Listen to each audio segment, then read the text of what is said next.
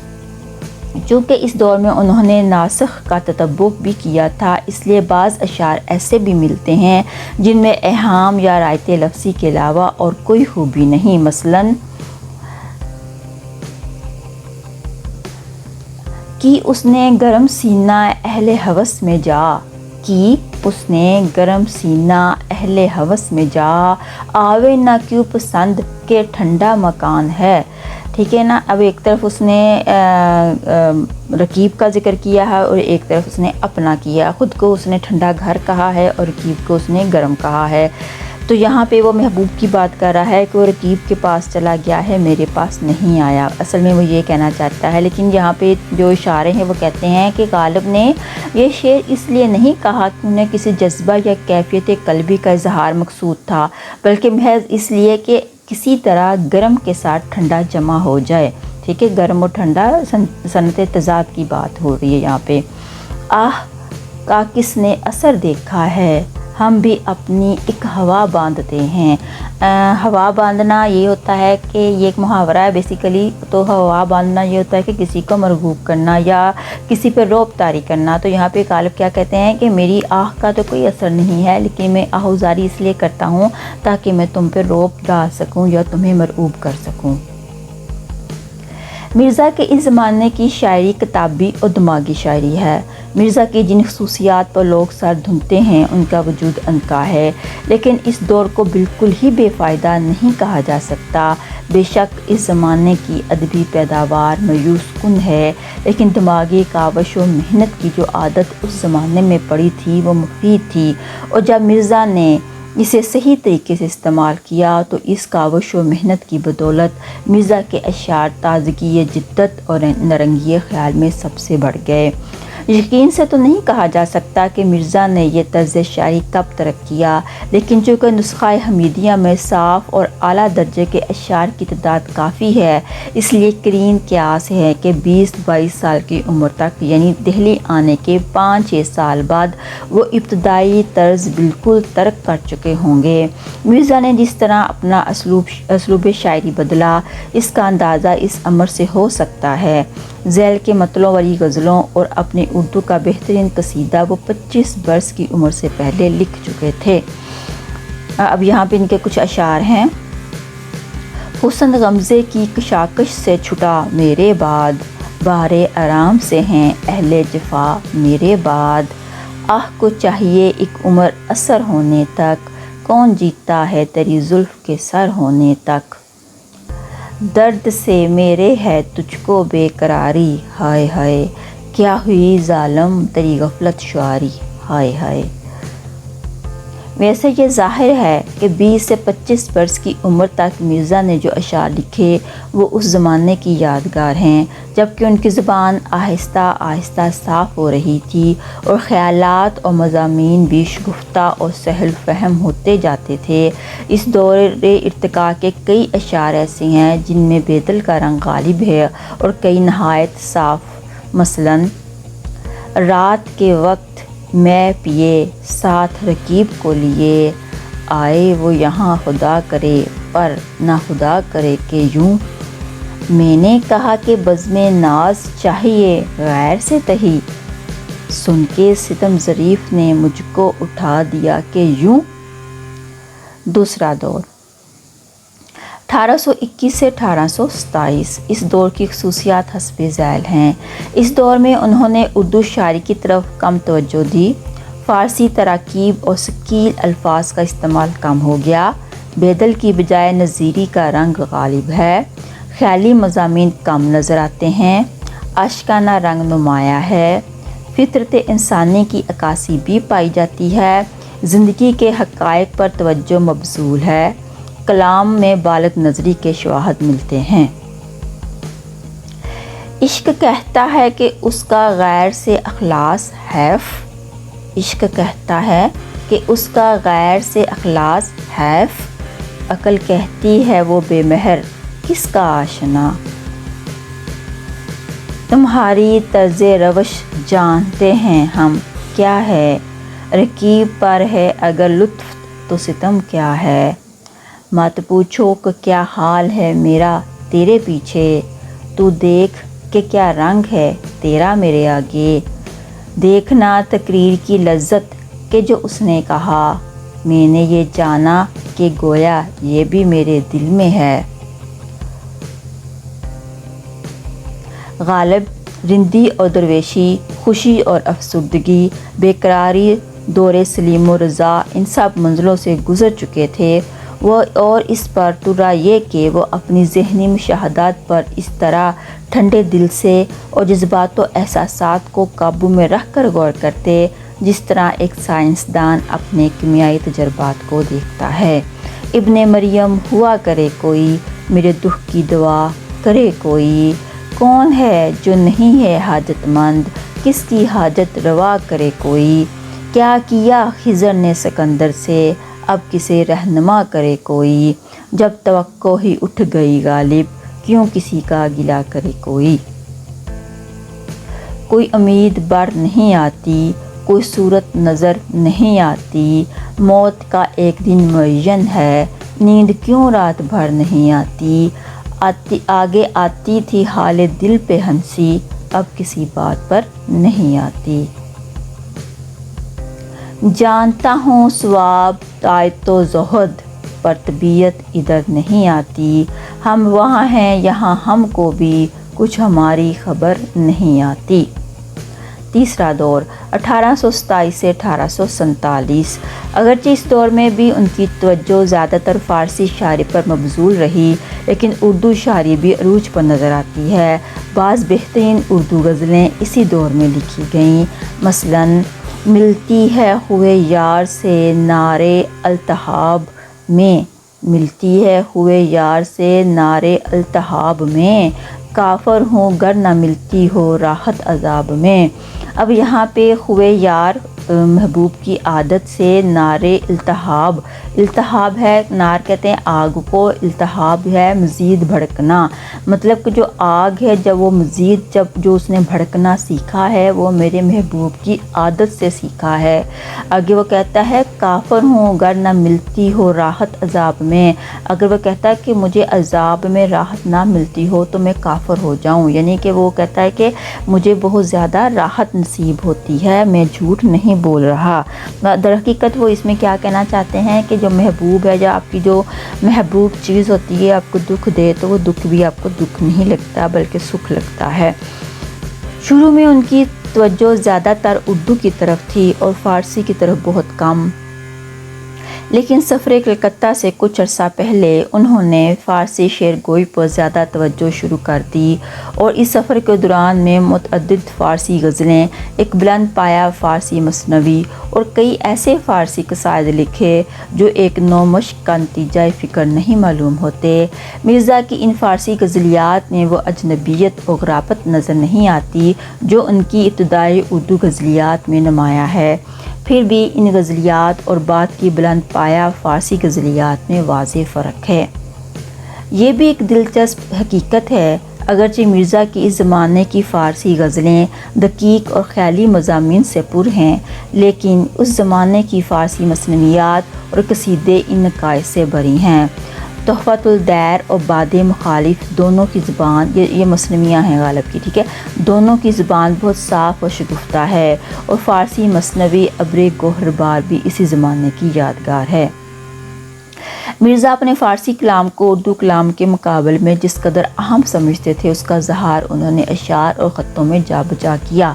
اور حقیقتاً جب ہم دیکھتے ہیں کہ 30 برس کی عمر سے 50 برس کی عمر تک انہوں نے زیادہ فارسی زبان میں شعر لکھے تو مرزا کا یہ اظہار خیال کچھ عجب معلوم نہیں ہوتا۔ لیکن مرزا کے فارسی کلام کی اہمیت محض شخصی نہیں، ان کا فارسی کلام صرف اس لیے عام نہیں کہ اردو کے بہترین شاعر کا نتیجہ فکر ہے، بلکہ فی نفس سے ہی اس کلام کا مرتبہ بہت بلند ہے۔ فارسی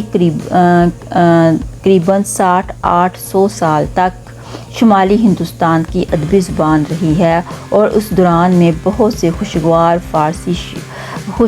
فارسی شعراء اس سرزمین میں پیدا ہوئے ہیں، لیکن اقبال اور شاید امیر خسرو کے سوا کوئی ہندوستانی فارسی شاعر ایسا نہیں جس کا مرتبہ غالب سے بلند ہو۔ چوتھا دور 1847 سے 1857، چونکہ اس دور میں مرزا دربار شاہی سے وابستہ رہے، اس لیے انہوں نے اردو شاعری کی طرف زیادہ توجہ کی۔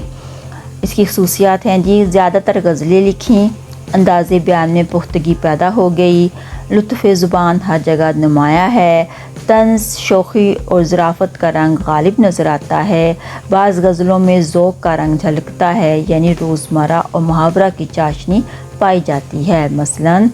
وائز نہ تم پیو نہ کسی کو پلا سکو، کیا بات ہے تمہاری شراب طہور کی۔ اس شعر میں طنز بھی ہے، سلاست بھی ہے اور لطف بھی ہے۔ اس دور کی سب سے بڑی خصوصیت یہ ہے کہ اکثر اشعار میں معنی کی ایک دنیا آباد نظر آتی ہے۔ دوسری خصوصیت یہ ہے کہ جذبہ میں تخیل کو اس طرح سمویا ہے کہ ورائے شاعری چیزیں دیگر، یعنی شاعری کے علاوہ کوئی اور چیز ہی وجود میں آ گئی ہے۔ مثلاً وفا کیسی کہاں کا عشق جب سر پھوڑ نہ ٹھہرا، تو پھر اے سنگ دل تیرا ہی سنگ آستاں کیوں ہو۔ تیسری خصوصیت وہ شوخی اور ظرافت ہے جس سے ہم مرزا کی شاعری کا دگرائے امتیاز کہہ سکتے ہیں۔ دگرائے امتیاز، امتیاز کی نشانی یا علامت۔ جس طرح ابتدائی دور کا کلام پڑھنے سے طبیعت میں انقباض پیدا ہوتا ہے، انقباض کا مطلب ہے جس سے آپ کو کوفت ہو، جس کو پڑھ کے آپ کو الجھن ہو، یا خوشی کا اپوزٹ۔ اس طرح اس دور کے کلام سے طبیعت میں انبساط پیدا ہوتا ہے، انبساط یعنی خوشی پیدا ہوتی ہے۔ مثلاً پہلا شعر: ان پری زادوں سے لیں گے خلد میں ہم انتقام، قدرت حق سے یہی حوریں اگر وہاں ہوں گی، بازیچہ اطفال ہے دنیا میرے آگے، ہوتا ہے شب و روز تماشا میرے آگے،